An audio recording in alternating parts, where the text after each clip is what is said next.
Those are headshots. Good evening, everyone. I'll open up the Select Board meeting for Tuesday, July 15th, beginning at 6:30. May we begin with the Pledge of Allegiance.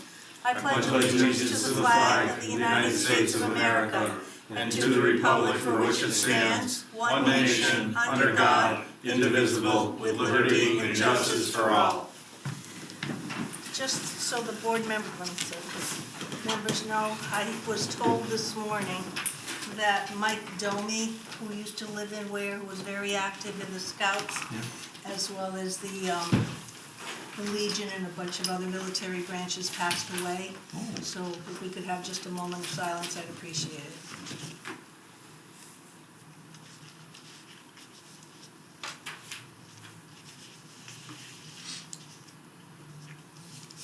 Thank you very much.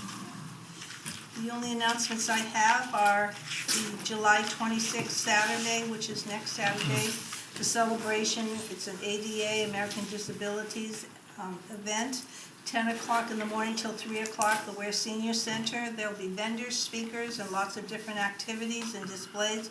We encourage everyone and anyone to attend for a lot of information. Also, National Night Out, August 5th from 5:30 in the evening till 7:30 p.m. Grenville Park. All various town departments and agencies will be there. I also encourage everyone and pray for good weather because sometimes there's a storm. Right, Stuart? Quite often. 2 years ago, we had to cancel it completely. We did. Last year was a success. Yes. Anyway, comments and concerns, anyone? Mr. Jackson? Yeah, Good to see you. this is to the water commissioners, That's this us. question. I live on Homecrest Ave, which is a dead-end street. About 5 weeks ago, the house on the end of the street had a fire. It turned out to be not too much, I guess. It was an electrical fire.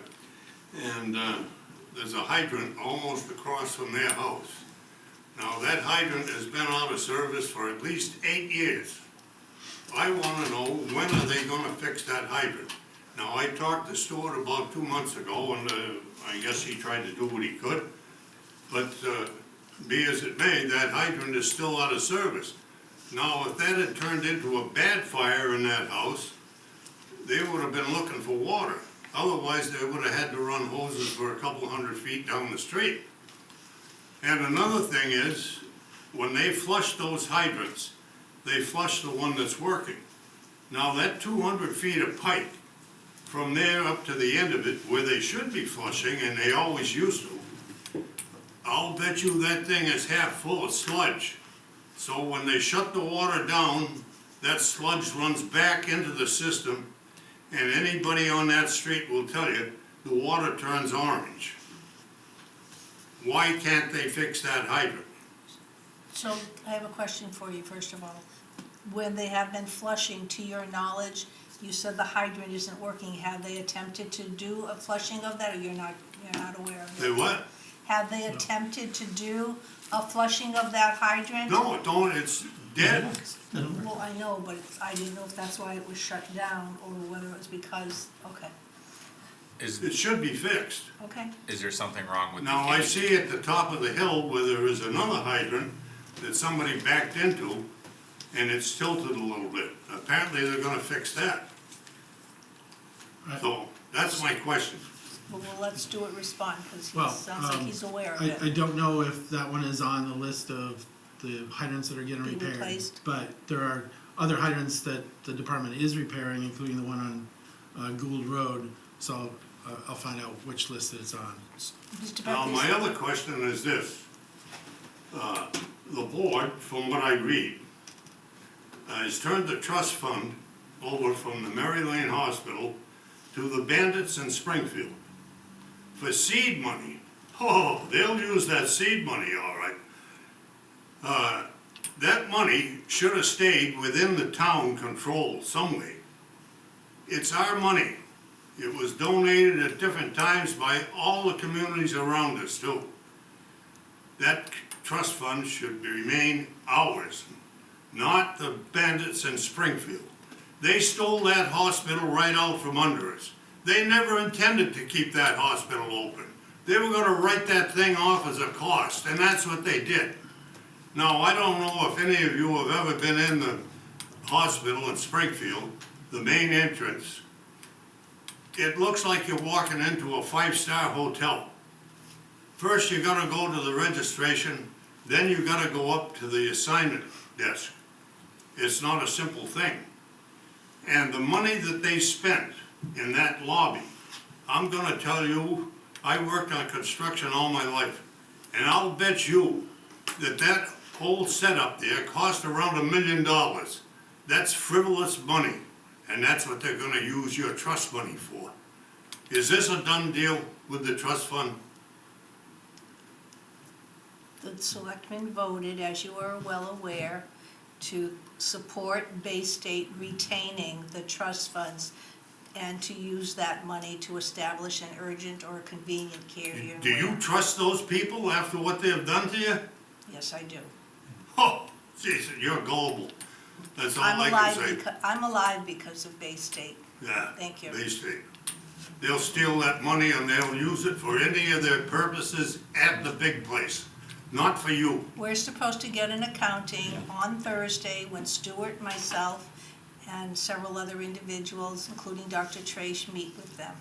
I expect that we will be able to share that information because a full audit was done by a third party to actually indicate what trust fund money was there, how it has been expended in the last few years. Is there a figure on that trust money? We will get that information on Thursday. 7.7. Well, my feeling is this thing should have been before a town vote. It should have come up at a town meeting and let the people in the town vote for this thing, yes or no? And I think you'll find the answer would be no. Thank you. Anyone else on your comments and concerns? I just want to interject something. Mr. Jackson, it's really good to see you here and lighting the spark and the fire again. So I hope we see more of you at the meetings. But that's not unanimous. John? Yeah, I just had a couple of comments. One, for a long time, we've had a lot of abandoned homes, and the last year or so, we've made some really good strides on bringing these homes back to life. Now, all you have to do is on Church Street, Pleasant Street, North Street, Walnut, and these homes are coming back. We're not done yet, but we're on the right track, and I think kudos certainly go to the building department and their staff, and to the extent water department and the health department. So I just wanted to make that statement. Secondly, a few meetings ago, we talked about having a letter go out with the water and sewer bills, as far as not using flushables down the toilet and other things. I think that we should get that letter out as soon as possible, and I also would recommend that if we could get somebody from the DPW to maybe come to one of the meetings with pictures showing the damage these things do when they go into those pipes and into the machinery, how much damage, you're damaging your own pocketbook. So it behooves everybody to make sure that you don't use that system inappropriately. And thirdly, we also agreed that we should have a meeting with the senators and representatives from the area. And I think initially we started, and we've had them in the past, just right here in the office. Yep. But if you start looking around now, what is happening on a larger scale, I think certainly the school department is one to be at this meeting. I expect the finance committee would be at this meeting. And I'm wondering, the general population maybe more, if we set this thing up, if it should be at the high school, at the auditorium, we may have a much bigger crowd because of the interest in funding that we have, or the interest that we may not have. So just something I would like to put on the table and have the board consider, now when we have the meeting, where we want to have it. Okay, that meeting, Stuart and I, go ahead. that meeting is August 19th, Okay, which is one of your regular meeting nights. Yeah. I'd leave it up to the board But where. It's up to you. let's meet with them initially. I also, if you remember, I asked the board members to send any questions Yeah. or discussions that you want to have so that we could apprise the legislators Yeah. prior to them coming, so that they're not caught off guard, but rather would have answers. I Yeah. haven't received anything from Yeah. the board members, but Stuart and I had worked on setting up that meeting in August All 19th. I'm saying is that, you know, there But has been. it would be good probably to have a follow-up meeting once we meet with them for the larger scale, but that way there, we'll have had our initial meeting, and then we can include the finance committee and or school department, you know. Okay, I'm just saying Yeah. that crowd. There's a is lot pretty good. going on, So, yeah. just put on the table where you wanna have the meeting. Yep. Okay. Anything else from anyone? Just one thing. With Mr. Jackson bringing it up about the hydrants, do we have a list of all the hydrants and the reasons why each hydrant is out of service? We have a list of it's 34 hydrants. Out of how and many? Do you know offhand? Not off the top of my head. We can I get don't that. remember. Yeah, I think having, what Mr. Jackson said, having a hydrant at the end of a run, I think stuff like that, we should look at it having a prioritizing list, whether that break is major, is it just the gate, is it the sleeve itself inside? What is actually wrong with that hydrant? But something at the end of the run per flushing, I think would be a really good thing to have that up and running back again. So, thank you for actually bringing that up. It was something I was absolutely unaware of. But I think stuff like that, if we could just possibly know how many hydrants are down, why are they down, and what is the plan to have it structured where they're going out? How many that are we fixing per year? So we can get a better understanding of these issues. That's all. Thank you. Stuart, as a follow-up to that, I spoke with Matt Palladino too.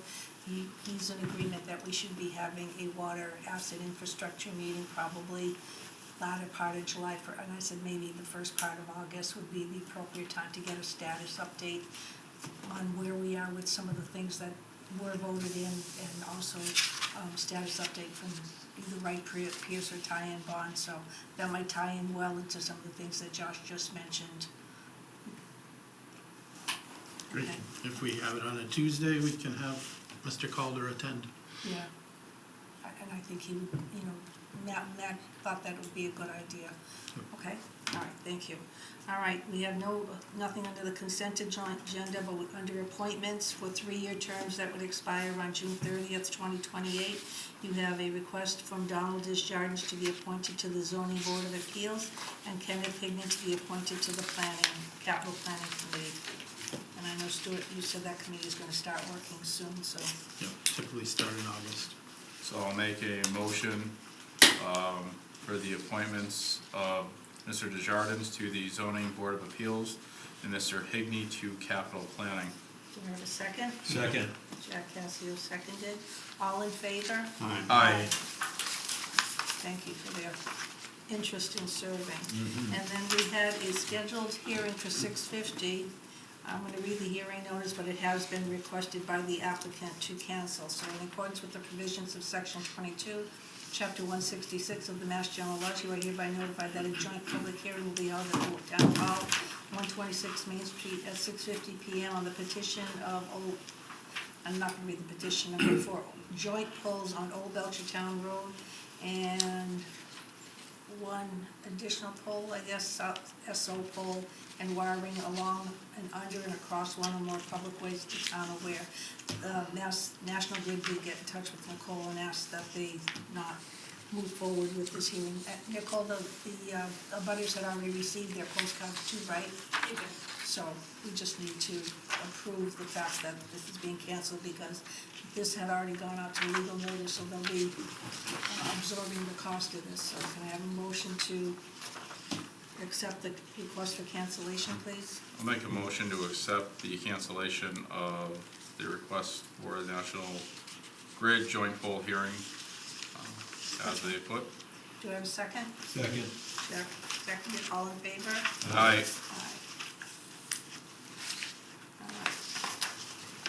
It's a little too early to do the 7 PM public hearings, so why don't we take up a couple things under the partial release?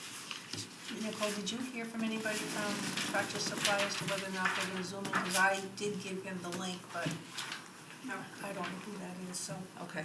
No. So maybe we could actually move forward with the, under new business, the approval of the partial release of funds without mentioning the applicant's name. We have a request for, Stuart, do you wanna just mention what that is? Sure. So as you know, when the town is the head of a housing rehab program, there's generally a 15-year lien placed on the property. This case, what's being requested is that the board release part of the property, which is being sold to the state as conservation land. So you can see that. So it would still be preserved, and the property value of the home would still remain, and the lien on the home would still remain, but just asking to release the other part of the property so that it can be sold to the state. Board members have any questions? If not, can I have a motion, please? Make a motion to approve the partial release of assessment of proceeds for Turkey Hill and Turkey Street, Hardwick. Do I have a second? So, All in favor? Aye. thank you. All right, and then maybe the approval, go ahead. I don't know if you noticed that we missed Ann when she was during citizen speak time. So I'm sorry, I didn't know who that was, and I didn't see a hand up. I apologize, so we can go back to comments and consider. You have about 5 minutes. Ann, is that your name? Okay, thank you, yes. I just wanted to ask, and first of all, I support what Mr. Jackson had to say, and I'm grateful that he was there to speak, because what he said was very eloquently placed, and I agree completely with him.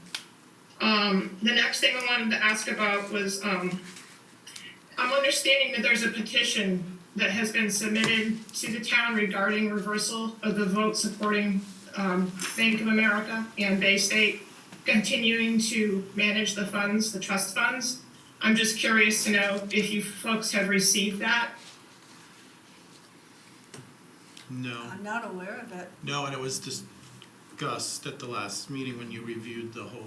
Right, but I'm Piece. not aware of anyone receiving it. Did your office receive it? Because I know we didn't. No, you would have it if we. Okay. We haven't received anything. My understanding is that the petition was turned in, probably to the town manager, I would imagine. Not according No. to the town manager. So I saw it, but I don't. Go ahead, Cynthia. You're gonna jump in. Can you hear me? Yes, I can. Okay, great. That was submitted But- before the July 1st meeting. It was the meeting before that, so it's been like 4 weeks ago. Then- It was submitted. It was also a copy of what that petition looked like was submitted when I had sent something to the board with the attachments that showed the petition that we were putting around and having people sign. I know there was about 40 people. We could have gotten a lot more, but it didn't seem to matter. But yes, Stuart, that was submitted to you in person. Then yes, that So was I'm- submitted to. Sorry. Go ahead. Go ahead. No. No. That was submitted, shared with the board. They held their meeting, as you were aware, 2 weeks ago, and reviewed the whole situation, and came to answer Ann's question, they came to the conclusion, went forward with recommending the plan that was presented by Bay State to Bank of America. Yes, I understand that, but in that meeting, I did not hear anyone discuss what the residents thought. It was more of what the select board thought. I did not hear any discussion about what the residents were saying. So I will agree, we did have a paper that had quite a few signatures on it, and the board opted, at least I did, to move forward with the vote that had been taken in executive session. Okay. And just to, I'm sorry to steal your thunder there, Ann, sorry. I did speak with a lot of people the last couple of weeks. One of them was Carrie Benedin, who is the Director of Open Government. And so she's the one who's investigating the open meeting violation. What she had said was pretty interesting, that the July 1st meeting, I'm grateful that Josh and Jack both decided that there should be a discussion. It should not be a ratification of a decision that was made in executive session, because that would have been illegal.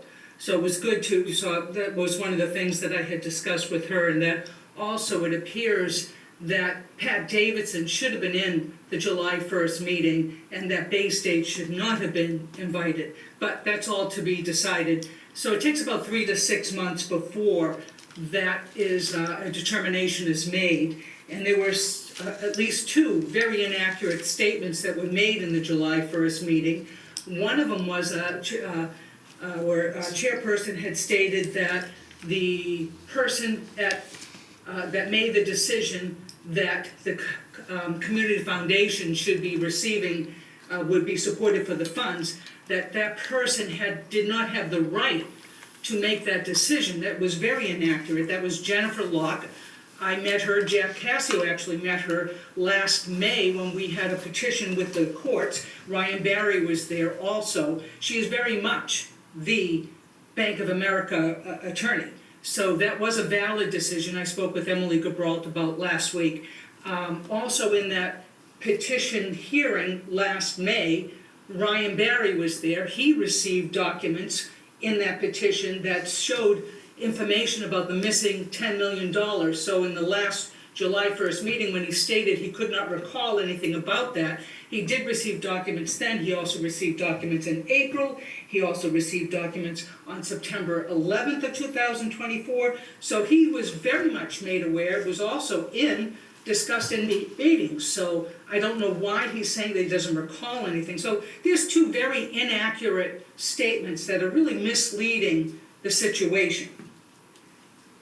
And we also have the Hardwick residents that were not involved in any of this conversation. They were not considered, so we know that they are sending something over to Bank of America. Lots of letters hopefully are getting into Bank of America to hopefully sway them back to supporting the community foundation.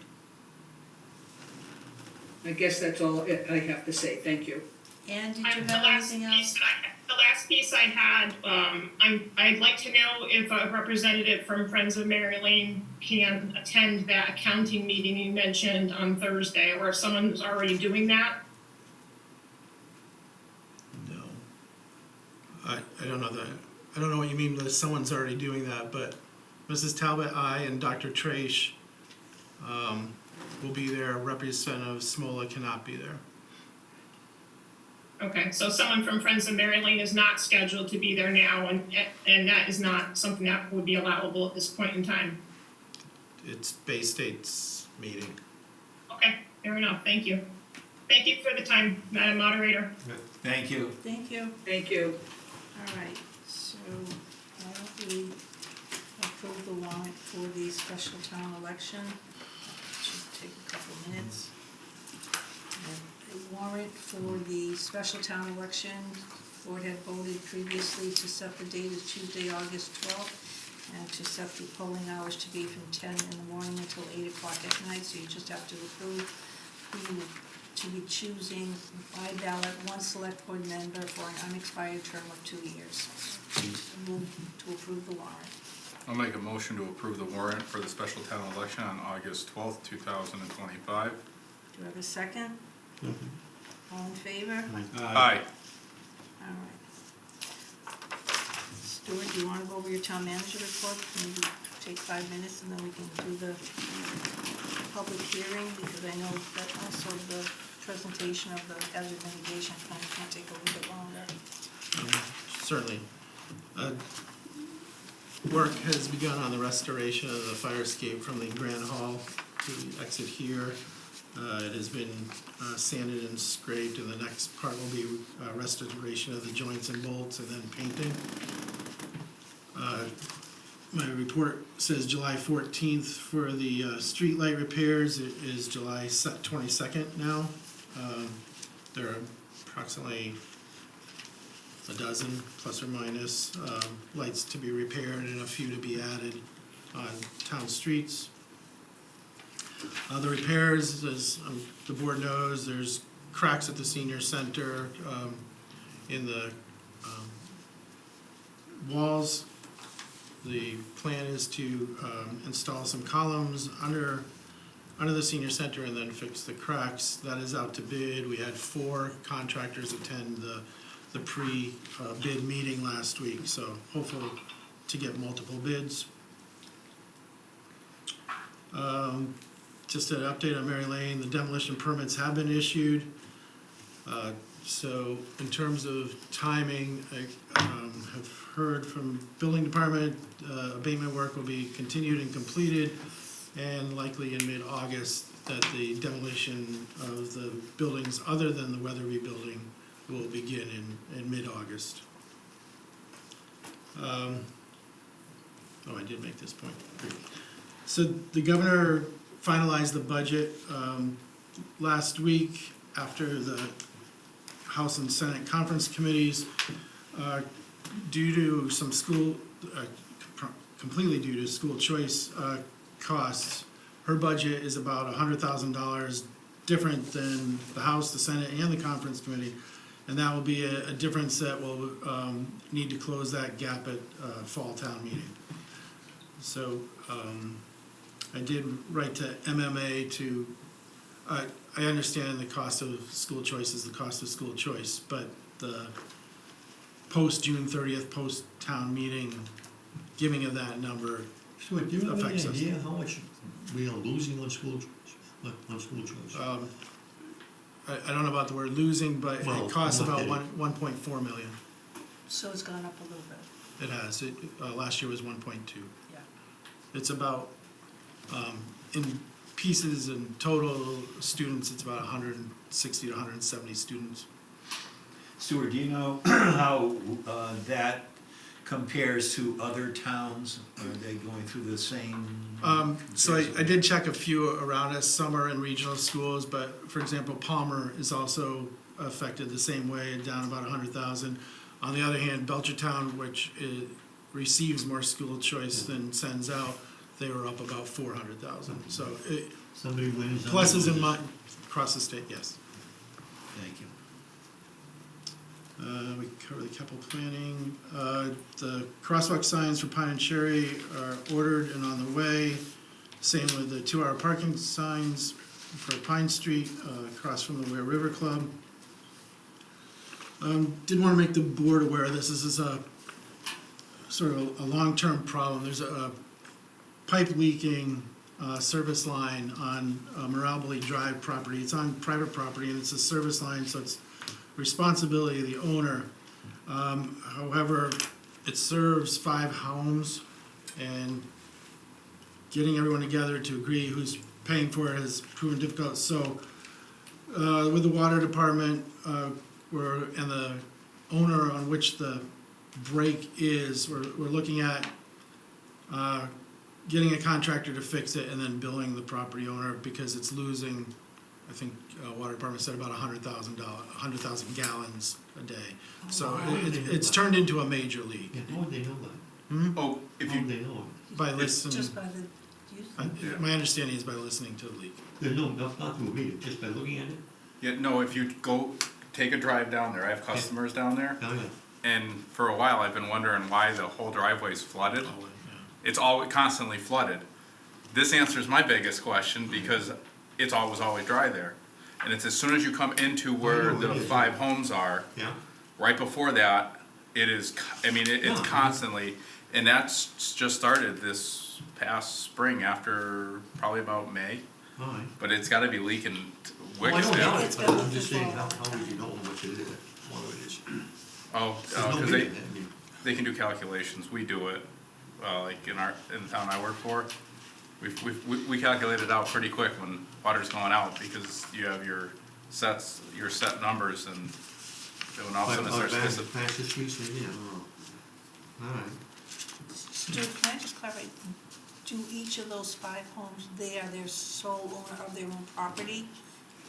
I know it's a private Yes, drive. that is correct. Okay, because I've always wondered about that, because initially, a gentleman who's developed that owned all the properties, but Right. he has since probably sold off Yes. everything.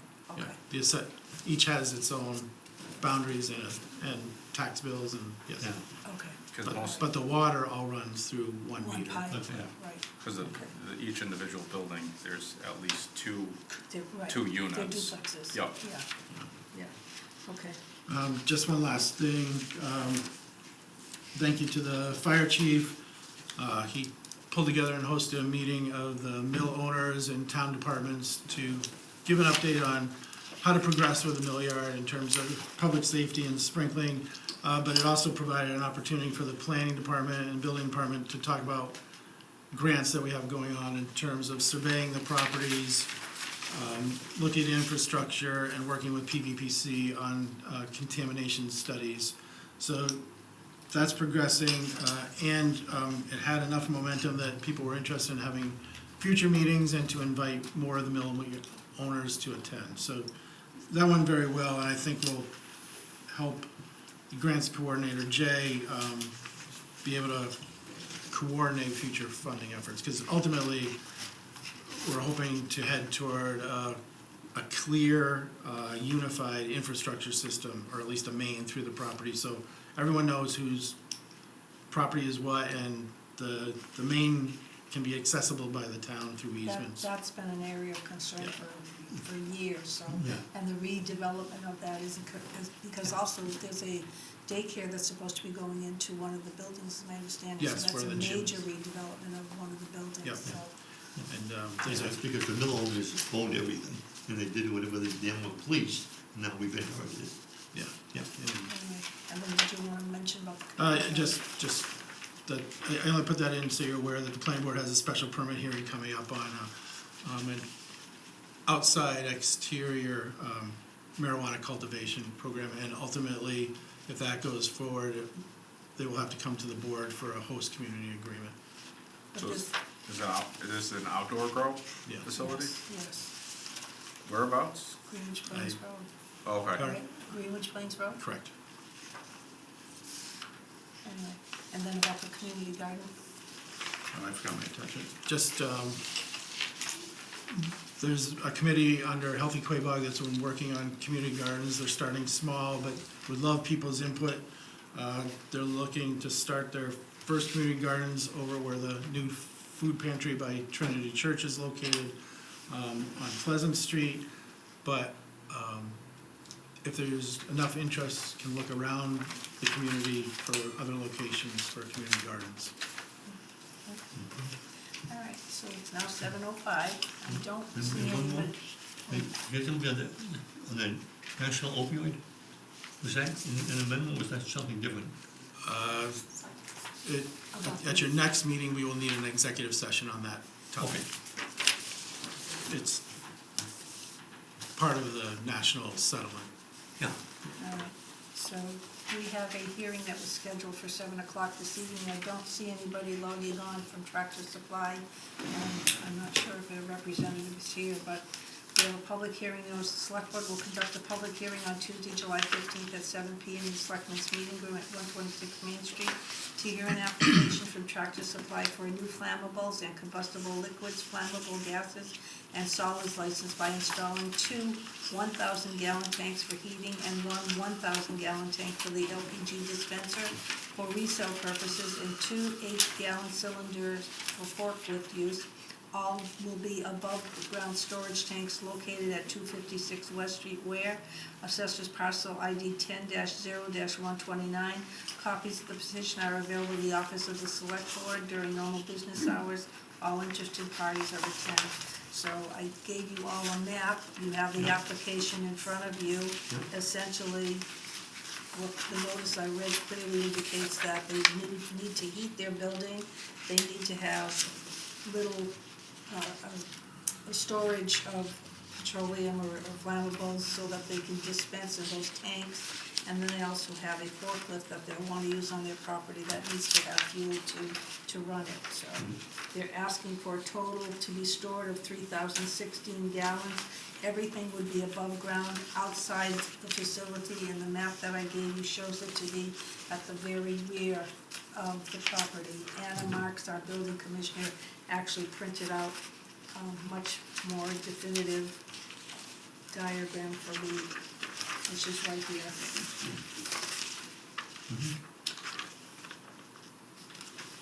So, I don't see anyone from Tractor Supply. The one thing we need to do is see if anyone in the audience has any questions, comments, anyone who's in a butter.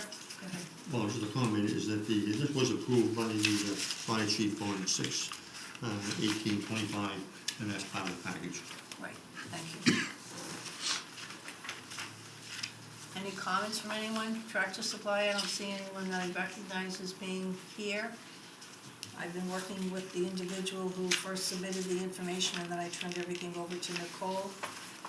He was aware that the hearing was tonight and that he could be in because I gave him the agenda that had the link on it, so. I will just tell you that, let me find my paperwork, the board generally sets a fee for the initial license. We have a schedule that was approved in 2018 that we have been going by in the past. For anything between 2,000 gallons and 24,999, the initial fee is $100, and the renewal fee thereafter would be $100. So that would be just information and recommendation. I'll make a motion. I'll make a motion to approve the application for Tractor Supply for a new flammables and combustible liquids, flammable gases and solids license. And to And- set the license fee. And to set the license fee for the first time use of $100, and then renewable fee is $100 after that going forward. Do you have a second? Second. Any further discussion, questions, comments? Hearing none, all in favor? Aye. Aye. Perfect. And now, We go back to, the hazard mitigation plan. Mimi, you want to just come forward, and the board has a very thick booklet yes, we have one. that I'm sure none of you remembered, but she did a nice PowerPoint presentation with some additions and changes. It was under your I can packet. move it if you want it. Yeah. But, Just whatever I need to forward the slides.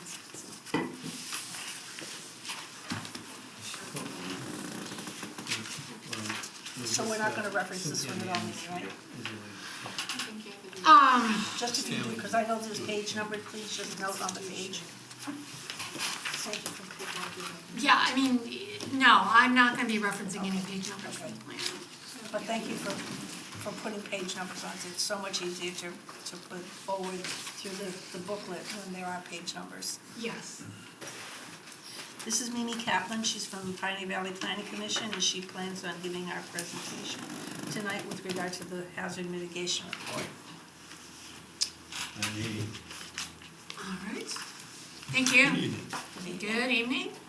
Yeah, so I'm the senior planner at Pioneer Valley Planning Commission. Been working with the town for almost a year on the update of the plan. The last hazard mitigation plan was, I believe, 2017. And this is the second of two required public meetings. And the first was held at the senior center in the winter. We had a few attendees. A few. Can we do it as a slideshow, or? Yeah. It'd be easier to see. maybe not. It's up at the top, you'd have to, All right, then it's on you. oh. Should I do it? Let's see. Okay.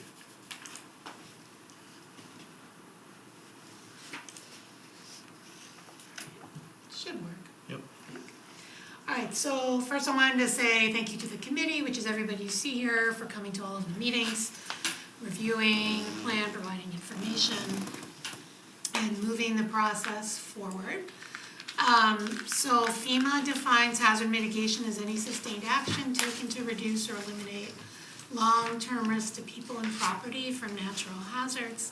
Some examples of mitigation actions would be things like limiting development in high-risk areas like floodplains, retrofitting structures to protect them from hazards like flooding or high winds, infrastructure projects like drainage and flood control, and education and outreach like fire safety education. So there is overlap between hazard mitigation and emergency preparedness. So emergency preparedness encompasses the things on the right side, like having evacuation plans in place and shelters ready, emergency communication, etc. Hazard mitigation is broader, encompasses things like planning, zoning, regulations, your bylaws. Could be open space preservation, particularly any land that would absorb floodwaters. Education and outreach, as I mentioned, infrastructure improvements. So all of those could be considered hazard mitigation. So there are a number of benefits of going through the process of updating the plan and getting it approved. So once the plan's approved, it does make communities eligible to apply for hazard mitigation funding from FEMA.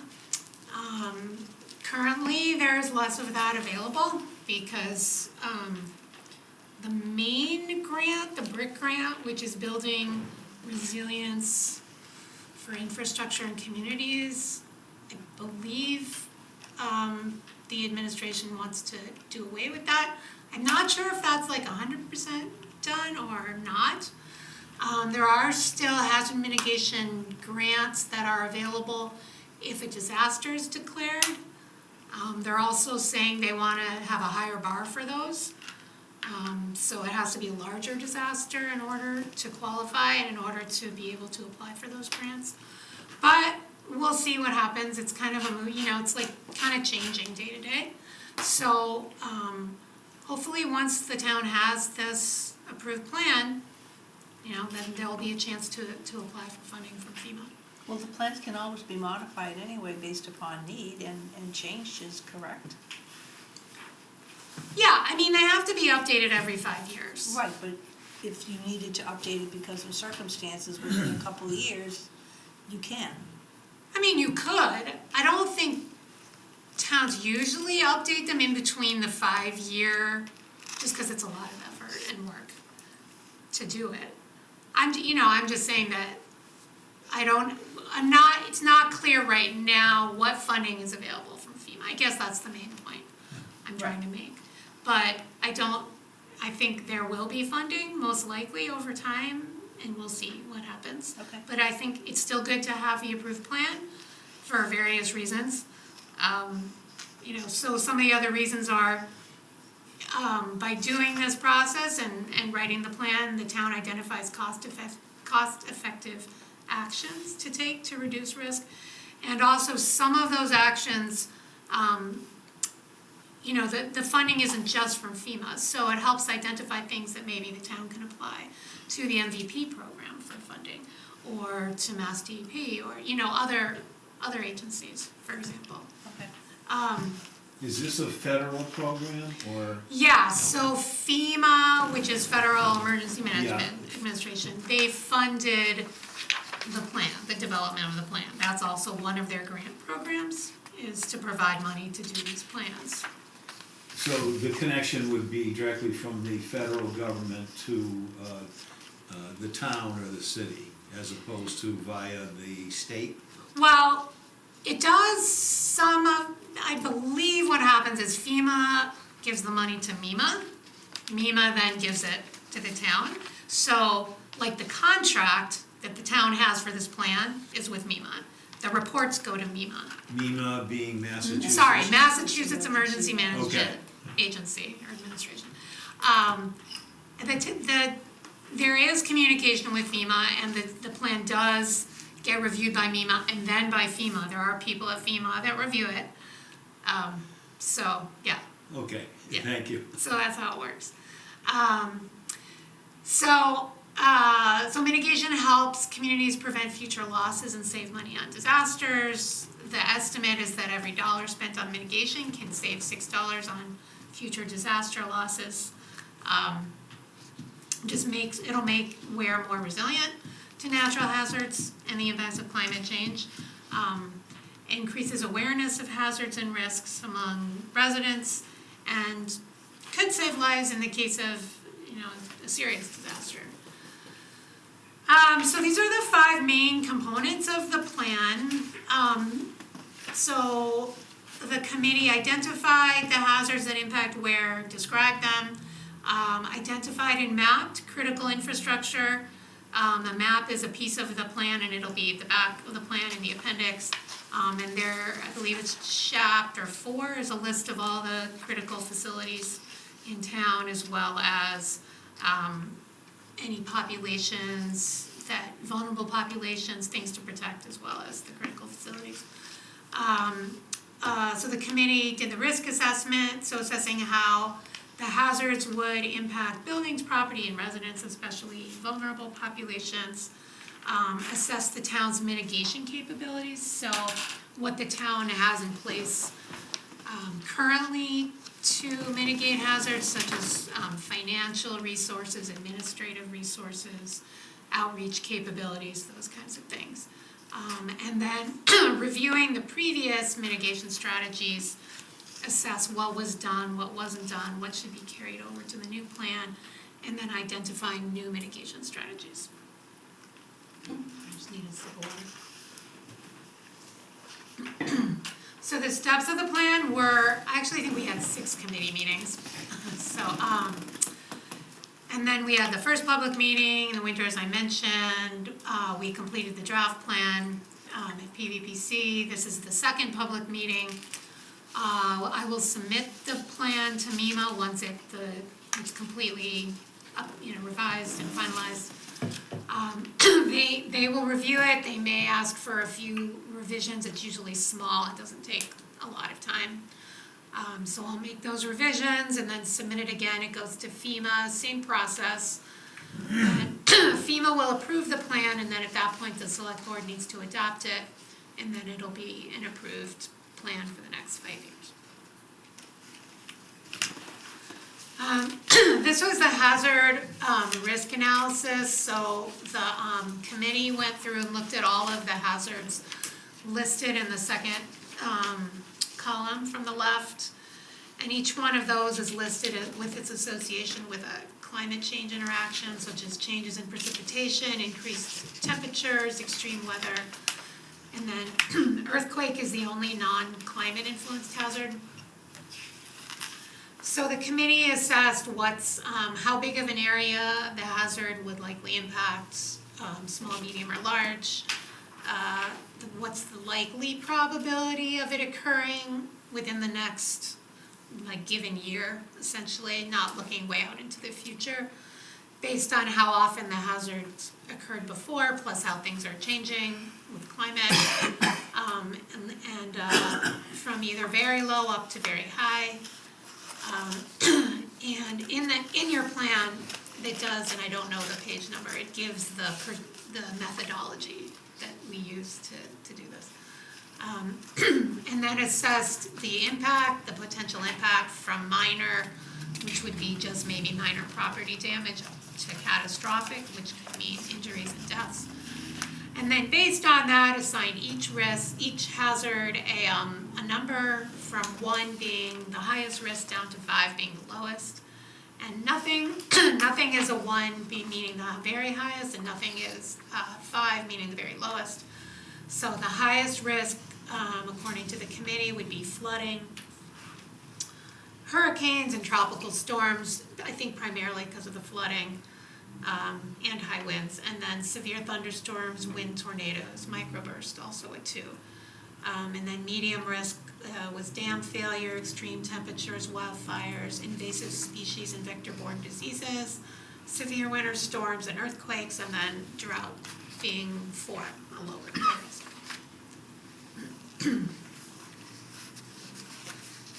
So some of the more specific concerns that came up in the meetings were localized flooding, particularly in the areas that are written here, though I don't think this is necessarily all of them.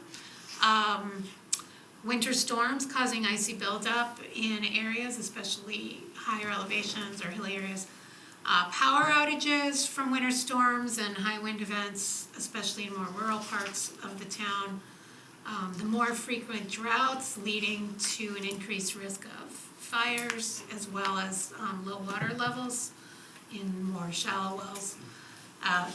Increases in invasive species, and then health concerns of more severe and frequent extreme heat days or heat waves, including, even if it doesn't get above 90, just having really high humidity, can make it feel like it's above 90. This is from a report, the Mass Climate Change Assessment from 2022. It just one of the projections in the top graph is that there will be up to almost 60 more days above 90 degrees by 2090. There's already an increase from the baseline in 2030. And then a few other projections at the bottom. By mid-century, the 1% annual chance of a river flood could be 3 times higher. By the end of the century, the historical 10% annual chance of a daily rainfall event of 2.6 to 4 inches could happen 4 times more frequently, and my prediction is that could happen sooner than that, since we see a lot of these intense precipitation events now happening more frequently. And then also 65 fewer days below freezing, which is one of the things that impacts invasive species and vector-borne diseases, increasing their populations. So some of the mitigation capabilities that I was mentioning before, include things like having a flood hazard district that restricts development in the floodplains, stormwater management bylaw, which I think is pretty new, water supply protection district, having 25 active flood insurance policies, burn permit regulations that are effective, town receiving inspection reports and emergency action plans for high and significant hazard dams, generators at most of the critical facilities, regular tree maintenance by DPW and the utilities, and then code red for emergency communications. When you say generators at many critical facilities, are you talking municipal buildings or entities? Yeah.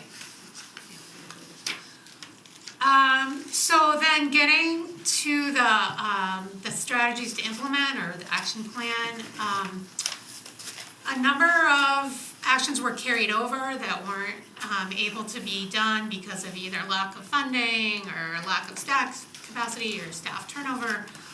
So some of the high priority actions were installing a backup generator for water supply well number 5, building a water filtration facility. Is that word "or" supposed to be there? At Barnes, is it just Barnes Well? I'm not sure why I put that there. Number 5. Yes, the word "or" should be there. Oh, okay, I wasn't sure about that. Okay. Repairing a stormwater pump on Pulaski Street for protection to downtown from flooding. Also carried over was working with property owners to replace upstream culverts that are on private property but that cause flooding on Route 32 across from DeSantis Apartments. And then also just improving the drainage around it. Inventorying all the culverts in town and creating a prioritization plan for replacement. This may be something that's part of the MVP 2.0, I'm not sure, because I haven't been checking about that.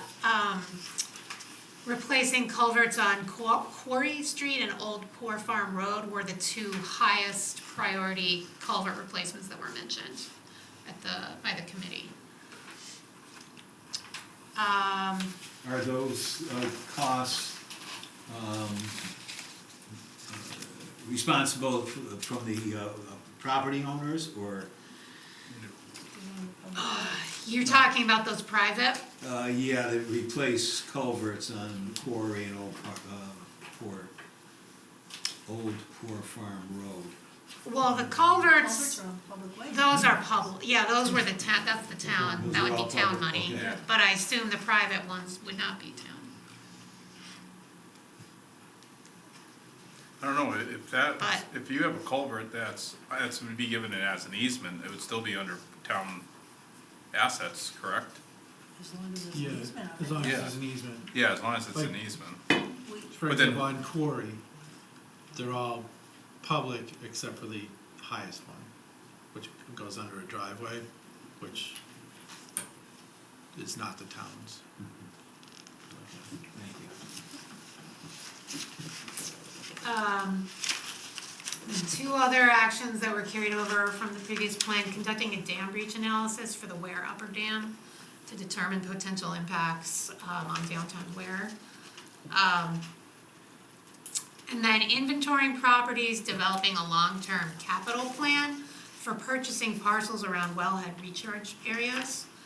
And that's to, reduce, development that would be impervious surface areas, but also to provide long-term stability of the municipal drinking water supply.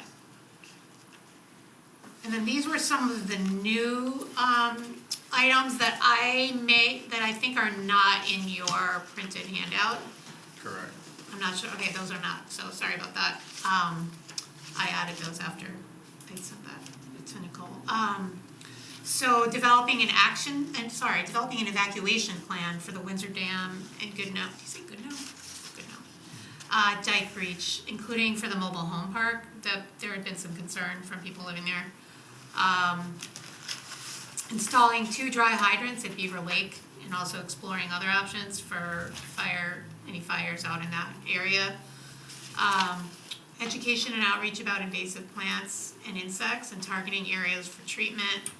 And then education and outreach about vector-borne diseases, meaning, tick and mosquito-borne diseases.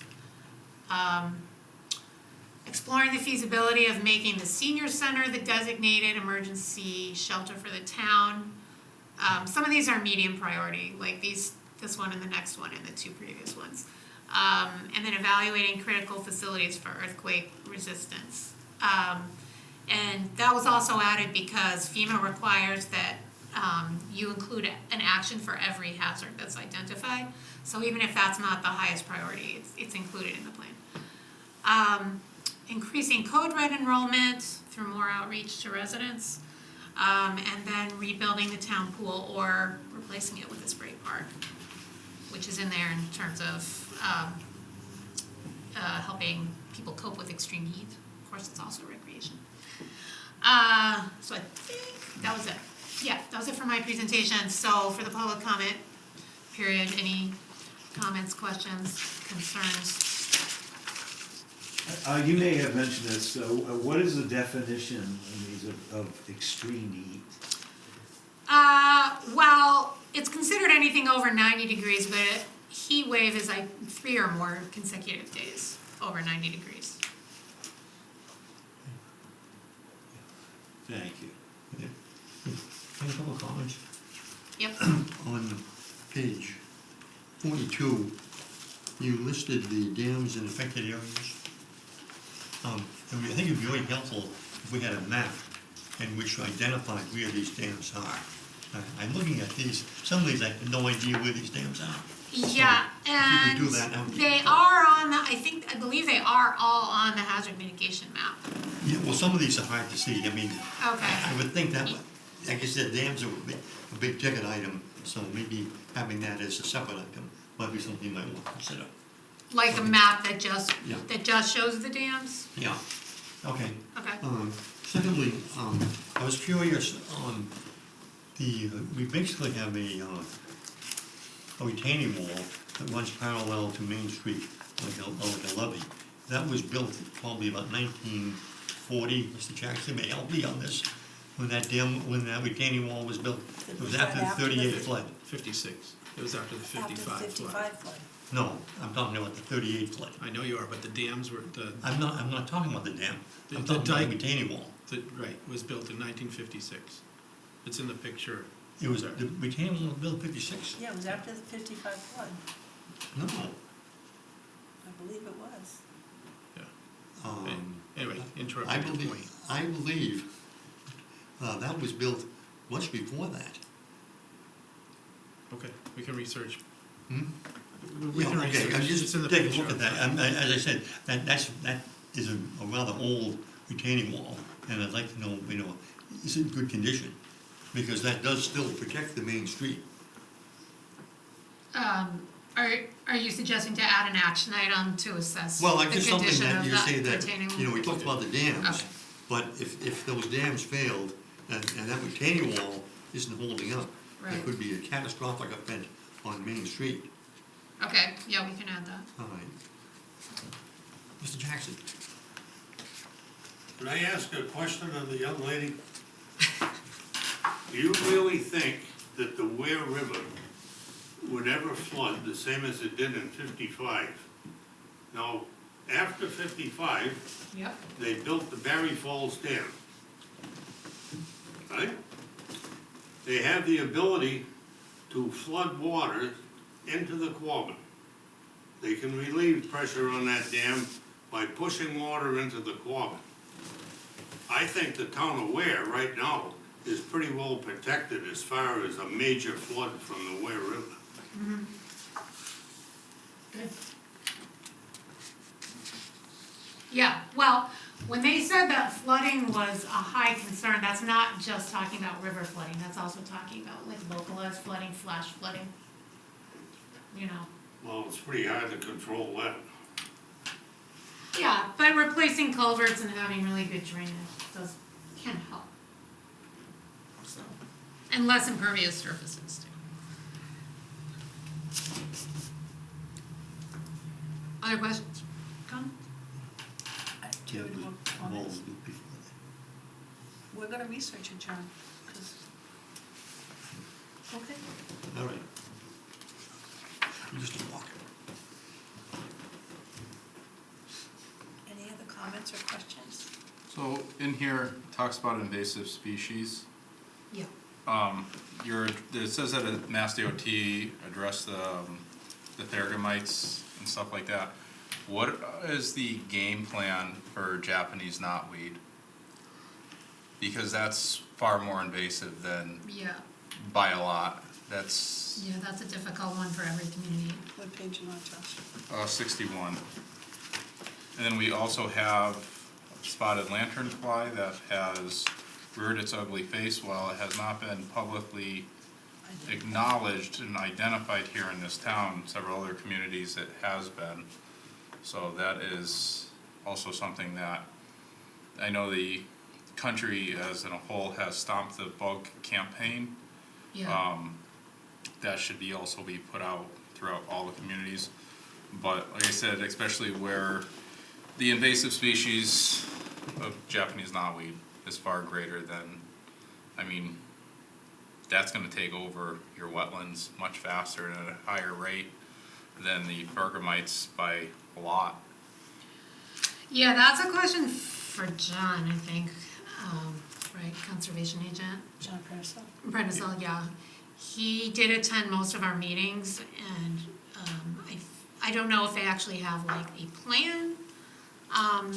But I know that he's very concerned about invasives and he did mention areas that they wanted to target. So, yeah, I don't know that we talked specifically about the Japanese knotweed. I mean, it came up, but I don't remember if that was one of the top priorities he was Because talking about. as of right now, a lot of roadsides, like Webster Road, becomes a single lane road, Right, with it, and it's one of those plants that if you cut it down or rip it out, it only gets pissed off even more than it could even imagine. yeah, and it most comes towns, down. all they can do is just cut it every Yeah. so often, You can't spray. because it's anything. very, very hard to get rid of. 2,4-D, that's the chemical with glyphosate, and it goes by pretty quick, and it doesn't return.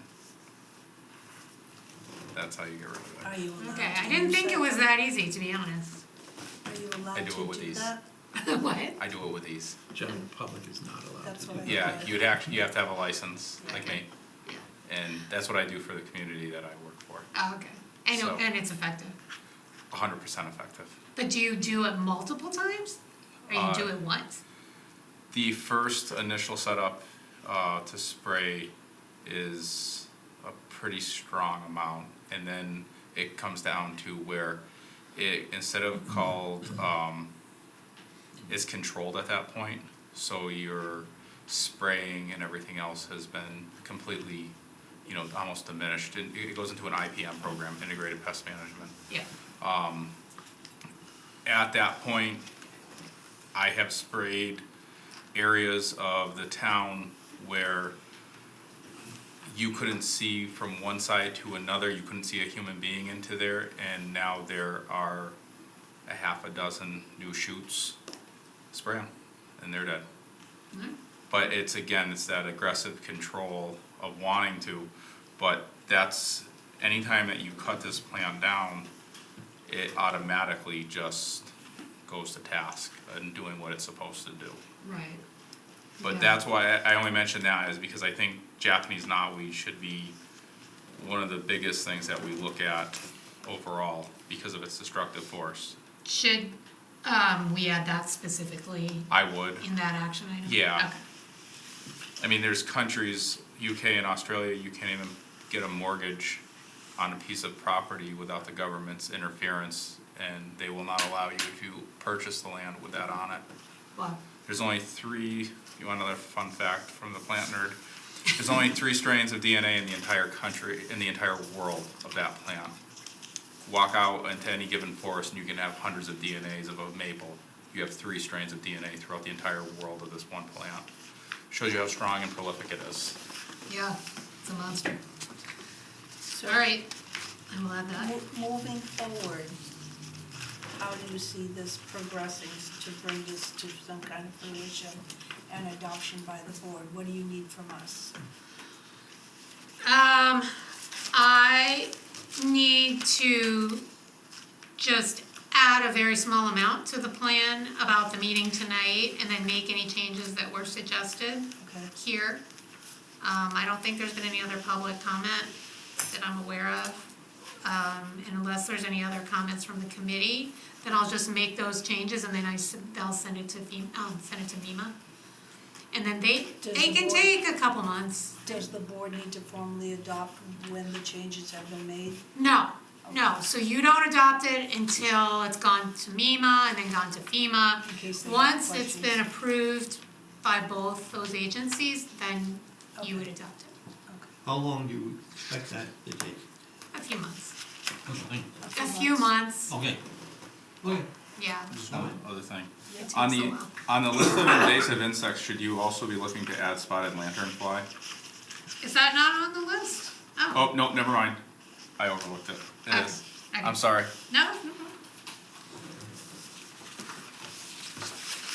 Lycorma is the Latin name for it, and that's kind of where I went through Latin. Oh, okay, yeah, didn't list them in Latin, did I? No, most people shouldn't. Do the other board members have any comments or concerns? No, Do you want to it's a add good report. anything else, Yeah. or it's a very thorough report, thank you. Great, thank you, thanks for your attention, thanks for your time. I'll be in touch. All right, thank you very much. Thank you. All right, thank you. Jim Mason? He's He has his own consulting, he has his own consulting business. He has a consulting business. He focuses pretty much on ADA. He's actually the one that worked, Stuart brought him in with another gentleman, Mike. What's Mike's last name? I could, because I can't remember it. But they did an evaluation of the Connolly. town, and, what's it? Connolly? Yes, an evaluation of the town's needs for ADA. There's a nice booklet that the ADA commissioners are working with to meet some of the things that are necessary. All right, so the next thing on the agenda is the review of the town's grants. Stuart, I was gonna put my magnifying glass, I hope you can highlight Well, it. I think that was one of Mr. Desmond. So this was presented to the board and created by Jay 2 meetings ago. And we put it back on the agenda in case the board has questions or needs clarifications or needs more information on each of the grants that have been applied. Yeah, could the typing letters be bigger? It's very hard to read. Very, very hard to read. Yes, we would need We'll just expand it onto bigger paper. Yeah. Yes. Okay. One of the things that I was looking at, like in the first page, it's for fiscal 22, and they have a lot of greens, which indicate that it's pending. Submitted. It is still pending? Green indicates it's been submitted. Right. Some of them, you'll see in the comments that it was actually declined, even though it's green, so I had the same concern. Green does not mean that they've been approved, so some greens, all the greens mean they are submitted. Some of them have the comment declined, or you can judge by the received column where there's no money received. But it, no. So we need a different kind of a breakdown. Yeah, it's very difficult to figure out. It doesn't And maybe a say. code at the bottom that says if it's declined, highlighted in blue or something Yeah. with a kind of a chart. If you read these, and read across, it'll show money, but it doesn't say how much, and it doesn't say what the status is. Right, so, Okay, I'm just, so if you just look at the top one, the very first one, yeah, it's green, yeah, but way over in the right-hand column, it says declined. So we can pick and choose all the declined and highlight those in blue as you suggest. Right. I think that actually would help. It would help, I Yeah. think. I Yeah. went through and I didn't mark on mine, but I It was had on a piece difficult of to- paper at home. All the ones that said zero, meaning like there was an application, yeah. but there was no receipt of funds. Yep, Yeah. we can do that. Yeah, as a matter of fact, I thought the document you had in the town report was easier to read. Yes, it just, You know, it doesn't have the detail But it of doesn't what have it the was detail. for. But do we really need that detail? Okay, You know, I mean, I would not necessarily want people contacting these people if I was running these programs. But yeah, I think. But it's a good thing to have. But I think what he did is he probably cut and paste Yeah. on the document all the essential pieces of information that he uses or has used in the application process. When we I get, understand, and it's good to know that he made these applications, which is good to know, but it's even, it's very helpful to know actually what is really happening. when we get declined, do they ever give a reason why? as long, often, not immediately, but they give you the opportunity to set up a call with them to get that reason, which Jay is very good about always following up when it's offered. Yeah, it's a good question though, do we get a letter from them? It's a call. We often get a letter saying, you didn't qualify, then please call us to arrange debriefing if you wish. So when we get the debriefings of that,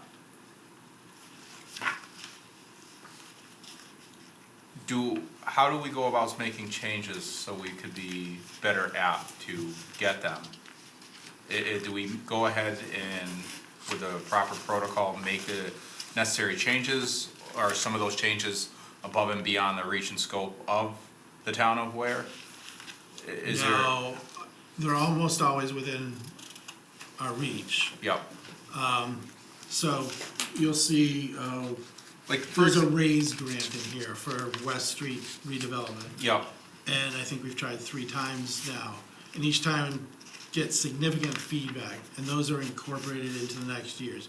So it's not an opportunity to immediately amend it.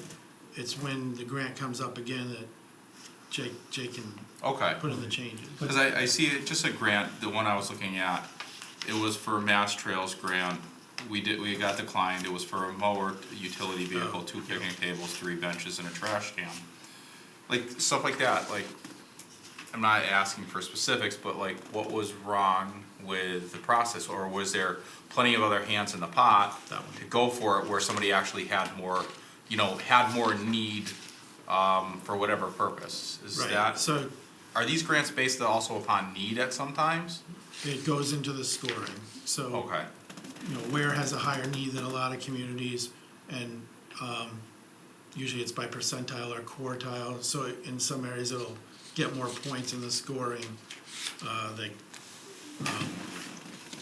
that go toward the total outcome.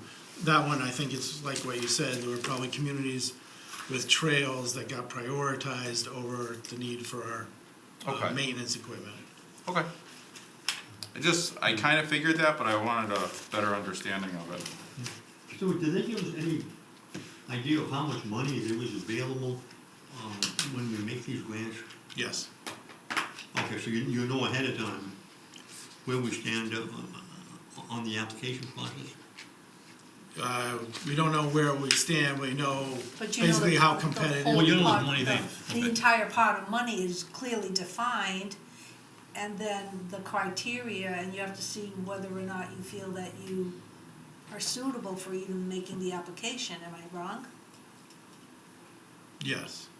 I- I mean, no, you're not I wrong. was gonna say, No, you're not wrong, yes, that's Oh, accurate. okay, For example, the large grant, the $8 million grant we put in for the pool. right, I was just gonna ask. Pool and transportation. The pool countrywide was several billion dollars, maybe 20 billion. Right, So there's a lot of money, but also there's Based a on lot of the need. competition. right. Right. So, But doesn't it also, when you make a certain grant application, because I've done this a long, long time ago, there's certain factors that have like a higher weight, I guess is what you want to say, based on whether it's your demographics, whether it's income, things like that. Right, that- so, That place you, So part of the where communities are environmental justice communities, either based on race or on income. Those areas score higher, where scores higher overall because it has environmental justice. But it could also be non-demographic, like if there is a particular part of town that's continuously or consistently hit by microbursts, then for this program, that will get A higher- higher scoring right. because it's addressing something that's Right. reoccurring. Yeah. And so some of the grants go from the federal government to the state government and then to the town? Yes, lots of them. Okay, so we Like the have. block grants do that. Yes, and that's the other thing we have to look at, those are the two sources from Washington that come to Massachusetts. Through the state and directly to the towns. the block grant. Yeah, as well as- hazard mitigation, block grants, some environmental grants, and certainly transportation works that way. Okay. Yeah. Any more questions?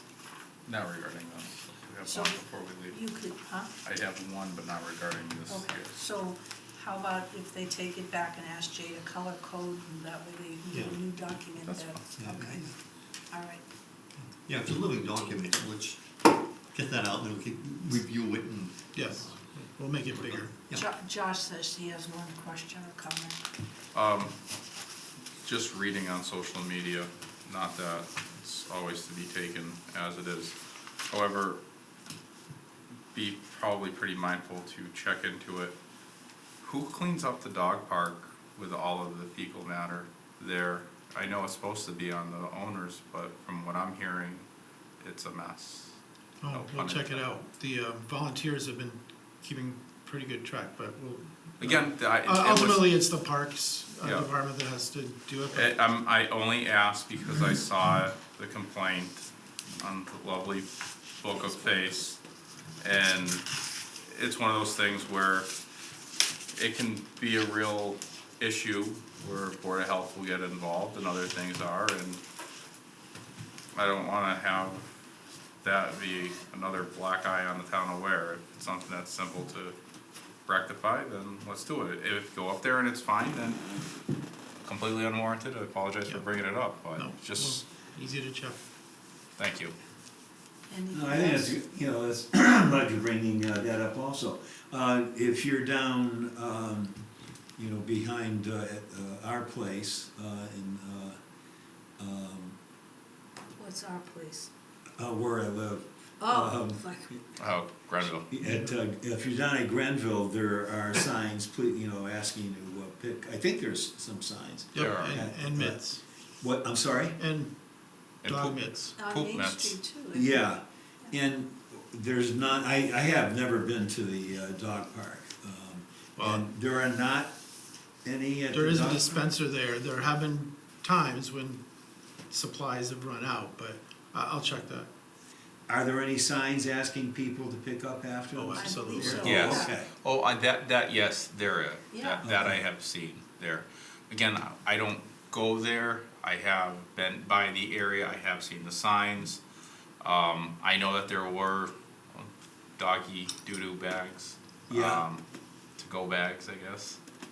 But I have, it just, again, maybe it's just somebody with a hair across their you know what, and that's just the way they come across. But something that can be simply rectified kind of easily. I just wanna make sure that it is cleaned up. Again, I could have taken a driven up there tonight, but then it just dawned on me as I saw something here for a dog park. I just popped into my head, so. Yep. But that's all. No, I'm just taking it back that people don't understand that they should, get a bread wrapper or whatever. That's mind-boggling to me, and take care of it themselves without being asked. Yeah. But that's all I have. Anything else? If not, motion to adjourn at 7:52. Yep, I'll make a motion to adjourn at 7:52. Second from someone? Second. All in favor? Aye. Thank you.